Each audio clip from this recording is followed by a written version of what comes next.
ഇന്ന് എന്നോട് ആവശ്യപ്പെട്ട പ്രകാരം ഞാൻ നോക്കുവാണ്. എന്നോട് ചോദിച്ചിരുന്നു ബ്ലോക്ക് ചെയ്ത ഒരു വ്യക്തി തിരിച്ചു വരുമോ എന്ന്. അപ്പോൾ അത് നോക്കുന്ന മുമ്പായിട്ട് ഞാൻ നിങ്ങളോട് പറയാവുന്നത് കാര്യം വെച്ചാൽ നിങ്ങളുടെ ഹാർട്ട് ചക്ര ഓപ്പൺ ആക്കുക എന്നുള്ളതാണ്. ഹാർട്ട് ചക്ര ഓപ്പൺ ആയാൽ മാത്രമേ നിങ്ങളിലേക്ക് നല്ല സ്നേഹം വരികയുള്ളൂ. അതേപോലെ അൺകണ്ടീഷണൽ ലവ് അതാണ് നിങ്ങൾക്ക് വേണ്ടത്. നിങ്ങൾ ആരിൽ നിന്നും പ്രതീക്ഷിക്കരുത്. മറ്റൊന്ന്, നിങ്ങൾ ആരെയും ജഡ്ജ് ചെയ്യാതിരിക്കുക, ആരെയും കുറ്റപ്പെടുത്താതിരിക്കുക. നമ്മൾക്ക് ഈ ജന്മത്തിൽ നമ്മൾക്ക് വരുന്ന എന്ത് തന്നെ നമ്മുടെ ലൈഫിലേക്ക് ആര് വന്നാലും എന്ത് വന്നാലും എന്തൊക്കെ പ്രശ്നം വന്നാലും അതെല്ലാം നമ്മുടെ കഴിഞ്ഞ ജന്മത്ത് അവരുമായിട്ട് കണക്ഷൻ ഉണ്ടാകുന്നത്. അപ്പോൾ ഈ ജന്മത്തിൽ ഒരു വ്യക്തിയും നമ്മളെ ചതിക്കുകയോ ചീറ്റ് ചെയ്യുകയോ ഒക്കെ ചെയ്തിട്ടുണ്ടെങ്കിൽ കഴിഞ്ഞ ജന്മത്തിൽ നമ്മൾ അവരുടെയൊക്കെ അതുപോലെ ചെയ്തിട്ടുണ്ടായിരിക്കാം. അത് ഈ ജന്മത്തിൽ തിരിച്ചു വരുവാണ്. അപ്പോൾ നമ്മളെപ്പോഴും ചെയ്യേണ്ടത് കൂടുതൽ നമ്മൾ എന്താ ചെയ്യേണ്ടതെന്ന് വെച്ചാൽ നമ്മൾ നന്നായിട്ട് ആരെയും ജഡ്ജ് ചെയ്യാതിരിക്കുക, അവരോട് ക്ഷമിക്കുക, അവരുടെ ആത്മാവിനോട് നമ്മൾ ക്ഷമിക്കുക. അതായത് നമ്മൾ കഴിഞ്ഞ ജന്മത്ത് എന്തെങ്കിലും തെറ്റോ ചെയ്തിട്ടുണ്ടെങ്കിൽ അതൊക്കെ ക്ഷമിക്കാൻ പ്രാർത്ഥിക്കുക. നിങ്ങൾ ഹിന്ദുക്കളാണെങ്കിൽ നിങ്ങൾക്ക് കർമ്മ മാർക്ക് കിട്ടാനായിട്ട് തിരുനീലകണ്ഠം എന്ന ഒരു ജപം, അതായത് സദാസമയം തിരുനീലകണ്ഠം ജപിച്ചുകൊണ്ടിരിക്കാം. അതല്ലെങ്കിൽ ക്രിസ്ത്യൻസ് ആണെങ്കിൽ നിങ്ങൾക്ക് നിങ്ങളുടെ യേശു ക്രിസ്തുവിനെ വിളിച്ച് പ്രാർത്ഥിച്ചുകൊണ്ടിരിക്കാം. മുസ്ലിംസ് ആണെങ്കിൽ നിങ്ങൾക്ക് നിങ്ങളുടെ പടച്ചവനെ അള്ളാഹിനെ വിളിച്ച് പ്രാർത്ഥിക്കാം. അപ്പോൾ ഇങ്ങനെയൊക്കെ പ്രാർത്ഥിക്കുമ്പോൾ നമുക്ക് ആ കൂട്ടത്തിൽ പറയുക, കഴിഞ്ഞ ജന്മത്തിൽ ഞാൻ അവരുടെ തെറ്റുകൾ ക്ഷമിക്കുക, ഞാൻ അറിയാതെ ചെയ്തതാണ്, ഈ ജന്മത്തിൽ ക്ഷമിക്കുക എന്ന് പറയാം.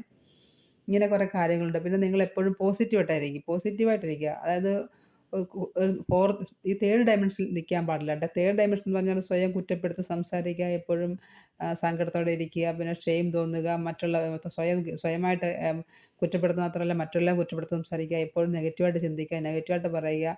ഇങ്ങനെയുള്ള ആൾക്കാരൊക്കെ തേർഡ് ഡയമെൻഷൻ പെട്ട ആൾക്കാരാണ്. അപ്പോൾ നിങ്ങളത് മാറ്റിയിട്ട് നിങ്ങളൊരു ഫോർത്ത് ഡയമെൻഷനിലേക്ക് പോവുക. ഫോർത്ത് ഡയമെൻഷൻ വെച്ചാൽ നിങ്ങൾ നന്നായിട്ട് എല്ലാം അക്സെപ്റ്റ് ചെയ്യാൻ പഠിക്കുക. എന്ത് തന്നെ സംഭവിച്ചാലും ലൈഫിൽ സംഭവിച്ചാലും അത് അക്സെപ്റ്റ് ചെയ്യാൻ പഠിക്കുക. മറ്റുള്ളവരെ സ്നേഹിക്കാൻ പഠിക്കുക. അതേപോലെ തന്നെ നിങ്ങൾ നല്ല പ്രാർത്ഥനയുണ്ടായിരിക്കുക. ഇതൊക്കെ നമുക്ക് ഫോർത്ത് ഡയമെൻഷനിലേക്ക് പോകുന്നതാണ്. അതേപോലെ ഫിഫ്ത്ത് ഡയമെൻഷൻ ആണെങ്കിൽ നമ്മളെപ്പോഴും പോസിറ്റീവായിരിക്കും. നമ്മൾ പുകഴ്ത്തുക, നമ്മൾ അക്സെപ്റ്റ് ചെയ്യും. അതേപോലെ നമുക്ക് അൺകണ്ടീഷണൽ ലവ് ഉണ്ടാകും, ഗ്രാറ്റിറ്റ്യൂഡ് ഉണ്ടാകും, എമ്പതി ഉണ്ടാകും. എമ്പതി മസ്റ്റാണ്. അതായത് നമ്മൾ സിമ്പതി എമ്പതി ഉണ്ട്. നിങ്ങൾക്ക് സിമ്പതി എന്ന് പറഞ്ഞാൽ നമ്മളിപ്പോൾ ഒരു വ്യക്തി എന്തെങ്കിലും കഷ്ടപ്പാടോ ദുരിതങ്ങളോ അനുഭവിച്ച് കിടക്കുമ്പോൾ അത് നോക്കി നമ്മൾ കഷ്ടം എന്ന് പറയുന്നതാണ് സിമ്പതി.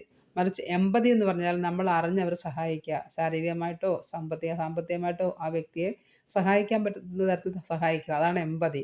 നമ്മളെപ്പോഴും എമ്പതിക്കായിരിക്കുക എപ്പോഴും. അതാണ് നമ്മുടെ ലൈഫിലേക്ക് വേണ്ട മെയിനായിട്ടുള്ള കാര്യങ്ങൾ. അപ്പോൾ ഇന്നിപ്പോൾ ഞാൻ റീഡിങ് നോക്കുവാണ്. റീഡിങ് നോക്കുമ്പോഴത്തേക്ക് ഇപ്പോൾ എന്നോട് ചോദിച്ച വ്യക്തിക്ക് വേണ്ടിയാണ് നോക്കുന്നത്. നിങ്ങളുടെ ആഴമില്ലെത്തിയാലോ നിങ്ങൾക്ക് റിസണേറ്റ് ആവുന്നതാണ്.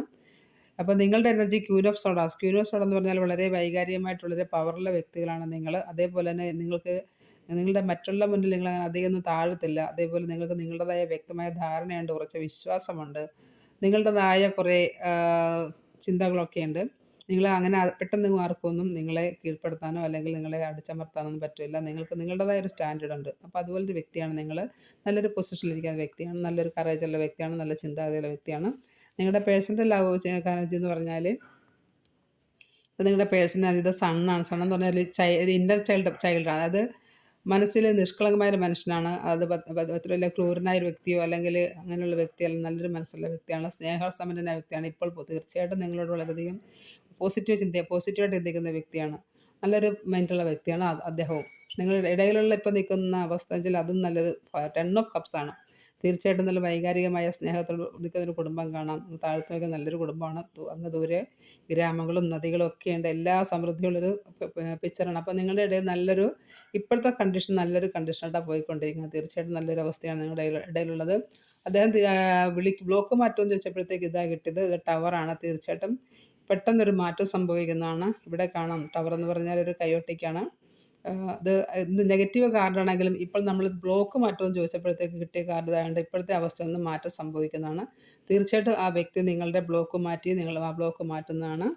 അതിൽ നിങ്ങൾ എന്തെങ്കിലും ചെയ്യേണ്ടതുണ്ടോ എന്ന് ചോദിച്ചപ്പോഴത്തേക്ക് നൈറ്റ് ഓഫ് വൺസ് ആണ്. അതായത് നിങ്ങൾ വളരെയധികം ആവേശത്തോടു കൂടി തന്നെ ഇരിക്കുക, വളരെയധികം പോസിറ്റീവായിട്ട് ചിന്തിക്കുക. ആ വ്യക്തിയെക്കുറിച്ച് നിങ്ങൾ നേരത്തെ എങ്ങനെയാണ് ജീവിതത്തിൽ കഴിഞ്ഞിരുന്നത്, അല്ലെങ്കിൽ നിങ്ങൾ ആ വ്യക്തിയായിട്ട് എങ്ങനെയാണ് സന്തോഷകരമായിട്ട് മുന്നോട്ട് പോയിക്കൊണ്ടെന്ന് ആ ചിന്തകൾ ഉണ്ടാകുക. ആ വ്യക്തി വരാൻ വേണ്ടിയിട്ട് പോസിറ്റീവായിട്ട് അഫർമേഷൻ നടത്തുക. ഈ അഫർമേഷൻ നടത്തുമ്പോൾ അത് ക്ലിയറായി കിട്ടാനായിട്ട്, നിങ്ങളുടെ മാനിഫെസ്റ്റേഷൻ നടന്നു കിട്ടാനായിട്ട് ഞാനീ പറഞ്ഞതുപോലെ അൺകണ്ടീഷണൽ ലവ്, ഗ്രാറ്റിറ്റ്യൂഡ്, എമ്പതി ഇങ്ങനെയുള്ള കാര്യങ്ങളൊക്കെ വേണം. അതുപോലെ ആരും ജഡ്ജിയായിരിക്കുക, നല്ല വ്യക്തികളായിരിക്കുക, നന്നായിട്ട് പ്രെയർ ചെയ്യുക, സദാസമയവും എന്തെങ്കിലുമൊക്കെ മന്ത്രങ്ങൾ ചാൻറ്റിക്കൊണ്ടിരിക്കുക മനസ്സിൽ. എപ്പോഴും എന്തെങ്കിലും പോസിറ്റീവായിട്ട് എന്തെങ്കിലും ചിന്ത നമ്മുടെ മനസ്സിലേക്ക് വന്നാൽ മാത്രമേ നമുക്ക് എപ്പോഴും പോസിറ്റീവ് എനർജി ഉണ്ടാവുള്ളൂ. എന്തെങ്കിലും നെഗറ്റീവായിട്ട് നിങ്ങൾ ചിന്തയോ എന്തെങ്കിലും വന്നാൽ അപ്പോൾ തന്നെ അതൊരു 17 സെക്കൻഡിൽ കൂടുതൽ അത് അവിടെ ആ മനസ്സിൽ നിൽക്കാനോ പറയാനോ ചെയ്യരുത്. ഒരാൾ പറയുന്നത് നെഗറ്റീവ് കേൾക്കുകയോ അല്ലെങ്കിൽ നിങ്ങൾ സംസാരിക്കുകയോ അല്ലെങ്കിൽ ചിന്തിക്കുകയോ ചെയ്താൽ അപ്പോൾ തന്നെ ഒരു 17 സെക്കൻഡിനപ്പുറം ഒരു നെഗറ്റീവ് കാര്യം മുന്നോട്ട് പോകാൻ നിങ്ങൾ അനുവദിക്കരുത്. അപ്പോൾ തന്നെ നിങ്ങളത് ഒന്നുകിൽ ക്യാൻസൽ പറയുക, അല്ലെങ്കിൽ ഡിലീറ്റ് പറയുക. നമ്മൾ ചിന്തിക്കുന്ന കാര്യങ്ങൾ 17 സെക്കൻഡ് മുതൽ 60 സെക്കൻഡിനുള്ളിൽ അത് നിൽക്കുകയാണെങ്കിൽ അത് പിന്നീടത് തീർച്ചയായിട്ടും അത് നമ്മുടെ ജീവിതത്തിൽ പ്രാവർത്തികമായി പോകും. അതുകൊണ്ടാണ് പറയുന്നത് പോസിറ്റീവാണ് പെട്ടെന്ന് അട്രാക്റ്റ് ചെയ്യുന്നത്. നെഗറ്റീവാണ് പെട്ടെന്ന് അട്രാക്റ്റ് ചെയ്യുന്നത്. പോസിറ്റീവ് വരാൻ കുറച്ച് താമസമാണ്. അപ്പോൾ നമ്മൾ എന്ത് ചെയ്യണം? തീർച്ചയായിട്ടും നെഗറ്റീവ് ചിന്തകൾ എപ്പോൾ വന്നാലും അതിനെ ഡിലീറ്റ് ചെയ്ത് കളയുക. എന്നിട്ട് പോസിറ്റീവിലേക്ക് തിരിച്ച് മാറുക. നല്ല ചിന്തകളുണ്ടായിരിക്കുക. നല്ല ലൈഫിലേക്ക് അതൊക്കെയാണ് വേണ്ടത്. തീർച്ചയായിട്ടും നമുക്ക് 5th ഡയമെൻഷനിലേക്ക് മാറാം. തീർച്ചയായിട്ടും നിങ്ങളെപ്പോഴും ഗ്രാറ്റിറ്റ്യൂഡ് ആയിരിക്കുക, എമ്പതി ഉണ്ടായിരിക്കുക, പോസിറ്റീവായിരിക്കുക, നല്ല നല്ല ചിന്താധികാരം, ആരെയും കുറ്റം പറയാതിരിക്കുക, സ്വയം കുറ്റം പറയാതിരിക്കുക. നല്ല നല്ല ചിന്തകൾക്ക് മാത്രം മനസ്സ് കൊടുക്കുക. നിങ്ങൾക്ക് നല്ല റിലേഷൻഷിപ്പ് തന്നെ ഉണ്ടാകട്ടെ, നല്ല രീതിയിൽ ജീവിച്ചു പോട്ടെ. എൻ്റെ റീഡിങ് ഇഷ്ടപ്പെടുന്നവർക്ക് തീർച്ചയായിട്ടും നിങ്ങൾ ഇഷ്ടപ്പെടുകയാണെങ്കിൽ ഒന്ന് ലൈക്ക് ചെയ്യുക, കമൻറ്റ് ചെയ്യുക, സബ്സ്ക്രൈബ് ചെയ്യുക. പറ്റുമെങ്കിൽ കമൻറ്റ് ചെയ്യുക. കമൻറ്റ് ചെയ്യുമ്പോഴത്തേക്കാണ് അത് കുറച്ചുകൂടി ക്ലെയിം ആകുന്നത്. Okay friends, thank you for watching video. Good night.